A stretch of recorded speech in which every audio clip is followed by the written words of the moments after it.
Hey guys, it's Robin, RsIslandCrafts. This is Talk to Me Tuesday for Tuesday. I almost said November. July 24th, 2018. We don't need to rush the year. Now, November would be much cooler weather. And, it's got Thanksgiving, so yeah, I don't think we should rush the year. Time's going to get passed pretty quick as it is. We don't need to hurry it along, right? I think I found my crafting groove this week. I've been dabbling in a little bit of everything in the craft room. It's been a very creative week for me. I have played with the calculator strips. I have knit my dishcloth.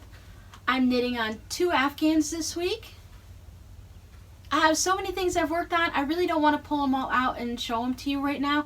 I think I'm going to do a separate video with a Whip It Wednesday so I could sit there and babble a lot about each of it, because I really don't want to have to Talk to Me Tuesdays going that much longer than I already babble on.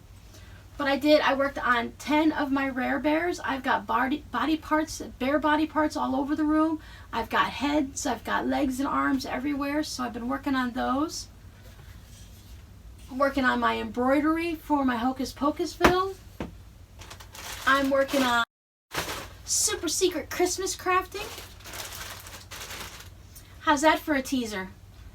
Yeah, it's July. You've got to really start working on some of your Christmas crafts now. Otherwise, you're going to spend all the time in December just trying to get all your gift knitting and gift sewing. It's just going to take up all of your time. So I decided I like to start in July. Sometimes I'm smart and I start early in the year. But July is usually about the time. So I've got one present down. That made me feel really good. That was my main project this week. It was crochet. I haven't crocheted in a long time because it bothers my shoulder, and I probably won't crochet in a while again now because it bothers my shoulder. One of the things you can see is I found the fabric that I'd meant to back my Valentine's quilt. This got little, it's got skulls and hearts and all the fancy little Valentine's things. So I found this fabric. I had 1.5 yards, 2 yards of it, I don't know. So I ended up having to use some of this Hugs and Kisses from the front on the back, and it's fine. I pieced it. It's no big deal. I also went ahead and I've got it all pin basted, so I'm ready to go ahead and start quilting this. It's 24th. It only leaves me a week left of the month to get it done before July. I've been doing this year of whips, works in progress, for about 1.5 years now. This is my second go around, and I'm telling you right now, I'm not doing it again next year. I'm getting a little bit tired of the pressure of, it's my self-imposed pressure. There's no rules. We didn't pay money into this, so no one's holding it over my head. I can quit at any time, but it seems so many of the group have already quit, and there's only like a handful or so of us left that I feel I don't want to let anyone down. I want to make sure that we're all getting stuff done and there's still cheerleaders in the group. So I'm going to stick with it this year. But next year I'm going to still work on some whips, but I don't want to feel the pressure of what I have to have done by the end of the month. A lot of times without that pressure, I could get 2 or 3 projects done. But I go ahead and I pick a project out at the beginning of the month, and then I just ignore it until like the last week of the month. And that's, okay, I'm finishing a project, but it's really not a good process, at least not one for me. I don't do very good with obligation knitting, sewing. I don't do good with deadlines like that, which is why I like to start my Christmas projects earlier in the year so I don't feel that pressure at the end of the year. Now, the only problem with that is I tend to put them away safely and then I can't find them. So right after Thanksgiving, it starts the mad rush, digging through all the little secret hidey holes in the house to find all the finished projects that I want to give away as gifts. This year I have a craft room. Maybe if I only store things in my craft room, it'll be a lot easier. We'll see.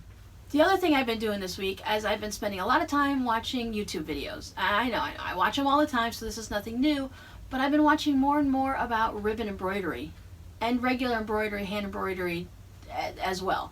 Now, I've always wanted to try ribbon embroidery, so I'm like, this is going to be my year. I'm going to do it now. So I went up to the local thrift store. They always have books about hand embroidery and ribbon embroidery, like Encyclopedia of Stitches and different, just those old books from the 70s and stuff. So I go up there and I'm like, all right, I'm finally going to buy these books that have been sitting there forever. You guessed it, they weren't there. But what I did find was I found this little box. I thought, oh, well, I always check boxes because you never know what you might find in them, right? This is actually a paper making set. And this is really good because I've made homemade paper before. When the kids were little, it was really fun to show them how to make handmade paper. We made ornaments and stuff like that and cards. But I was just thinking about a week or so ago that we have 2 blenders now. We have a really nice one for smoothies. Now I can use the old cheap little $15 one to make paper again. And then I found this kit.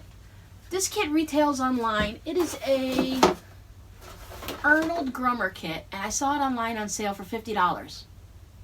That's crazy. I paid $6 for it. Yep. Deal of the day for me. I was so happy. It's brand new. The sponge isn't even open. It has everything in here, including the DVD on how to make it. Now, once again, I watched a bunch of YouTube videos, and Mr. Arnold Grummer, he even had some of his own on his channel, so you might be seeing, well, you will be seeing some homemade paper in the near future because I really like it. I also like to do the homemade paper where you put seeds in it, and then you can just plant the paper. It makes really nice, fun gifts to send with like a Christmas card or something. And I was thinking maybe I can even use it for the back of fabric postcards or even just at home to make note cards with. It's not like I'm going to become a paper maker and sell them in my shop and stuff, but I do love making handmade paper. It's kind of fun to write on too, and you can, all the different things you can put in it. You could put flower petals and grass, and you could put lavenders and make it different colors. So even though I didn't find any books on ribbon embroidery, I did find this nice little paper kit. So that's it for me today. If you want to listen to a long drawn out, listen to Robin babble about everything she worked on this week, come on back. I'm hoping to film it so I can put it up for a Whip It Wednesday. I hope you guys have all been very crafty, and if not, at least staying cool, because mostly across the world in this country, it's extremely hot right now.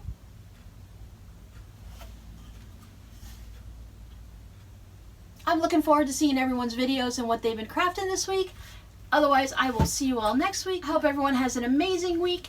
Get some crafting done, and don't forget, Christmas is right around the corner, so you might want to start thinking about getting those crafts ready. Bye!